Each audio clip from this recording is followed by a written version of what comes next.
Hello hello hi hi నేను మీ doctor John Austin. ఈరోజు ఒక కొత్త విషయంతో మీ ముందుకు వచ్చా.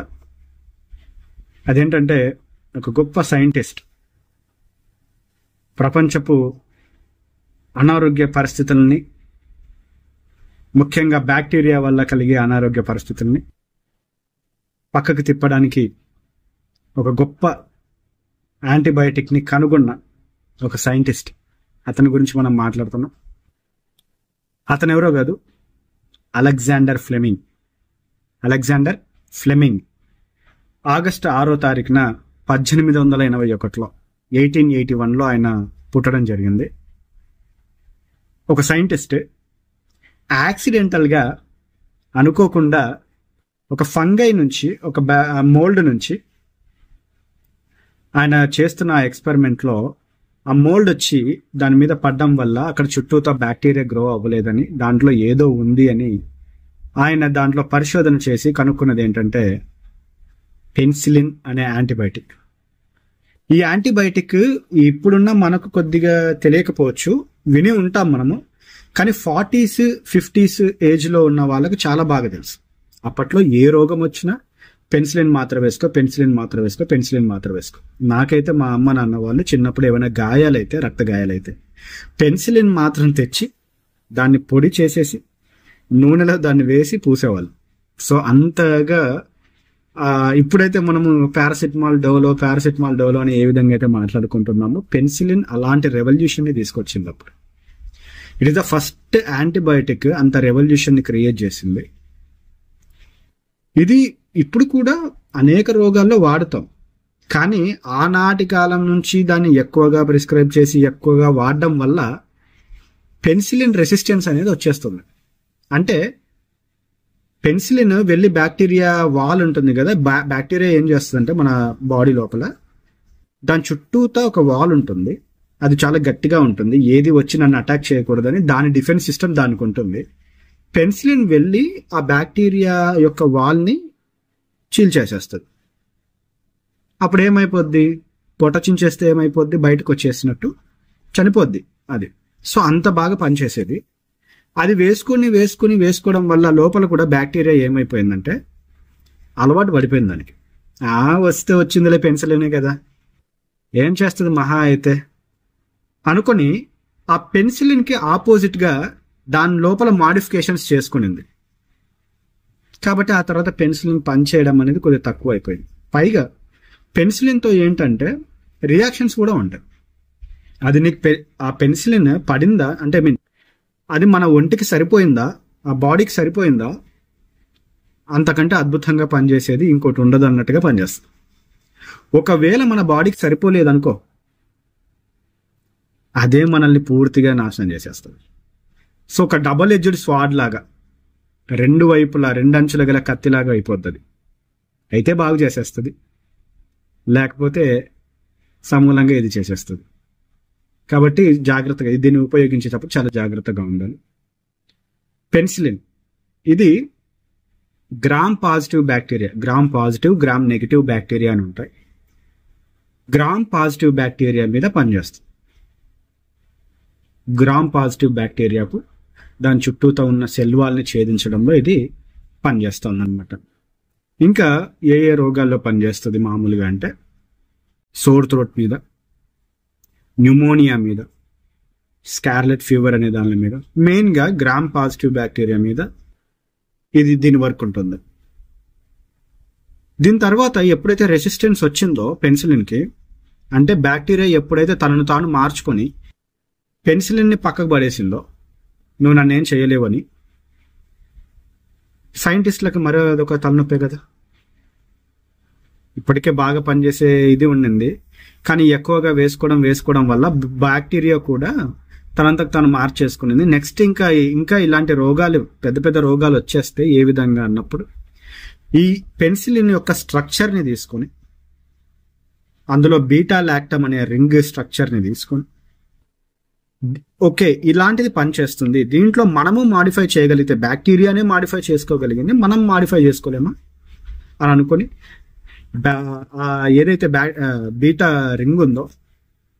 లాక్టమ్ రింగ్ ఉందో దానిలో మాడిఫికేషన్స్ చేసి ఈరోజు అనేకమైన ఆపరేషన్స్ ముందు కానీ అనేకమైన ఆపరేషన్స్ తర్వాత కానీ ఇన్ఫెక్షన్స్ రాకుండా, బ్యాక్టీరియల్ ఇన్ఫెక్షన్స్ ఏవి కలగకుండా వాడుతున్న మంచి మంచి యాంటీబయాటిక్స్ ఆ పెన్సిలిన్ని బేస్ చేసుకుని తీసుకురావడం జరిగింది.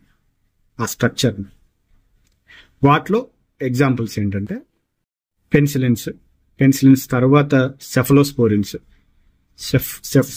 సెఫ్ అని మనకు ఒకవేళ డాక్టర్ ప్రిస్క్రైబ్ చేసిన ఆ మెడిసిన్ మీరు చూస్తే మ్యాక్సిమం సెఫలోస్పోరిన్స్ ఉంటాయి, కార్బాపెనిన్స్ ఉంటాయి, కార్బాపెనిన్ గ్రూప్ ఆఫ్ డ్రగ్స్ ఉంటాయి, మోనోబ్యాక్టమ్స్ ఉంటాయి. ఇలాగా పెన్సిలిన్ని బేస్ చేసుకుని చాలా మెడిసిన్ కనుక్కోవడం జరిగింది. కాబట్టి ఈరోజు మనం ఒక మంచి విషయాన్ని తెలుసుకున్నాం కదా. అలెగ్జాండర్ ఫ్లెమింగ్ ఆయన కనిపెట్టిన పెన్సిలిన్ అనే ఒక యాంటీబయాటిక్ ప్రపంచంలో ఎంతో మందికి, ఇంకా బాగా చెప్పుకోవాలంటే World War II రెండవ ప్రపంచ యుద్ధంలో అక్కడ ఇన్ఫెక్షన్స్ ఎవ్వరికి కాకుండా కాపాడింది ఆ మందు ద్వారా. బ్యాక్టీరియల్ ఇన్ఫెక్షన్స్ నుంచి కాపాడబడింది ఆ పెన్సిలిన్ ద్వారా. చాలా బాగా పనిచేసింది. కాబట్టి ఇంకో విషయం మనం ఇక్కడ ఏది గుర్తుపెట్టుకోవాలంటే, యాంటీబయాటిక్స్ అతిగా వాడకూడదు. అది కాపాడడానికి కనిపెట్టబడింది, అవునా కదా. మనం యాంటీబయాటిక్స్ ఎక్కువగా యూజ్ చేస్తుంటే దాని ద్వారా ఏమవుతుందంటే బ్యాక్టీరియా కూడా అది ఎట్లాగా అటాక్ చేస్తుందో, దానికేమి బ్యాక్టీరియా ఆ పెన్సిలిన్ మాత్రకు ఇటువైపు నుంచి రావాలి అటువైపు నుంచి రావాలి అనేది ఏమి ఉండదు. దాని యాక్షన్ ఒకటే ఉంటుంది, నేనెళ్ళి ఈ విధంగా దాన్ని చేస్తాను అని. అలవాటు పడిన బ్యాక్టీరియా ఏం చేస్తుందంటే దానికి ఓకే ఇది వస్తే ఈ విధంగానే వస్తుంది, ఇంకో వేరే విధంగా రాదు కదా అనేసి దానికి ఆపోజిట్గా ఇంకా బలంగా తయారైపోద్ది. ఇంకా బలంగా తయారైపోయినప్పుడు మనం ఏం చేసేది ఉండదు. కాబట్టి గమనించుకోవాలి, యాంటీబయాటిక్స్ అతిగా వాడద్దు. అది ఒక మోతాదులోనే వాడాలి. ఎంత మోతాదులో వాడాలో అది డాక్టర్స్కి తెలుసు. మన రోగానికి ఏదో మనము మెడికల్ షాప్లోకి వెళ్ళి మాత్రలు తీసుకొని ఇలాగ రెసిస్టెన్స్ తెచ్చుకొని, మీరు గమనిస్తే కోవిడ్ తర్వాత ఇన్ఫెక్షన్, ఈ బ్లాక్ ఫంగస్, మ్యూకార్మైకోసిస్, ఈ ఫంగస్ చాలా గట్టిగా అటాక్ చేసింది. దానికి ఒక రకంగా కారణం మన సొంతంగా మనము ఇష్టానుసారంగా మందులు వాడడమే. కాబట్టి అలా కాదు, మన బాడీని అది కాపాడుతుంది. ఎక్కువ మోతాదులో వేసుకుంటే ఎప్పుడు అతే. కాబట్టి ఎక్కువ మోతాదులో వేసుకోవద్దు. యాంటీబయాటిక్స్ డాక్టర్ ఎన్ని రోజులు ప్రిస్క్రైబ్ చేస్తున్నాడు అనేది చూసుకొని అన్ని రోజులు వాడి లోపల ఉన్న రోగాన్ని తగ్గించుకోవాలి. ఏదో ఊరికే ఒకసారి యాంటీబయాటిక్ ఇచ్చాడు కదా అని ప్రతిసారి అదే యాంటీబయాటిక్ వాడొద్దండి. ఆ రోగం ఏంటో మనకు తెలియదు, డాక్టర్లకే తెలుస్తుంది. కాబట్టి డాక్టర్లు ఎందుకు చెప్తున్నారో ఆలోచించుకోండి. యాంటీబయాటిక్స్ అతిగా యూజ్ చేయొద్దు. యూజ్ చేసే మోతాదులో యూజ్ చేయాల్సినంత సమయం మాత్రమే యూజ్ చేయండి. ఆరోగ్యాన్ని కాపాడుకోండి. మనం ఎన్ని పనులు చేసినా కోటి పనులు కూటి కోసమే అన్నట్టు మనం బాగా ఉండడం కోసమే ఇవన్నీ మనం చేస్తూ ఉంటాం. తిరిగి బాగుండడం అని చెప్పేసి అతిగా యూజ్ చేసేసి రోగాన్ని కొని తెచ్చుకోవద్దు మీదికి. సో ఈరోజు Alexander Fleming birthday. Happy birthday Alexander Fleming. డెఫినెట్గా చెప్పాలి, ఎందుకంటే అతను ఆ రోజు అది చేయకపోతే, అతను ఆ రోజు అది కనిపెట్టకపోతే ఇంకా ఇలాంటి బ్రాడ్ స్పెక్ట్రమ్ యాంటీబయాటిక్స్ వచ్చేవి కాదేమో. అది రావడానికి ఇంకెన్ని సంవత్సరాలు పట్టేదో. మన జనరేషన్స్కి ఇన్ని మందులు మనకు అవైలబిలిటీలో ఉన్నాయంటే ఆ రోజు వాళ్ళు కష్టపడి చదివి వాళ్ళ జీవితాలను వాటి కోసం అర్పించుకోవడమే. మరి నువ్వు నేను దేనికోసం అర్పించుకోవాలి జీవితాన్ని? ఆలోచించాలి. సో అనవసరమైన విషయాల కోసం ఎప్పుడు పోవద్దు, ఆలోచించండి. మనం ముందుకు ఎదుగుతూ పోవాలి, ఎన్నో సాధించే వాళ్ళమై ఉండాలి.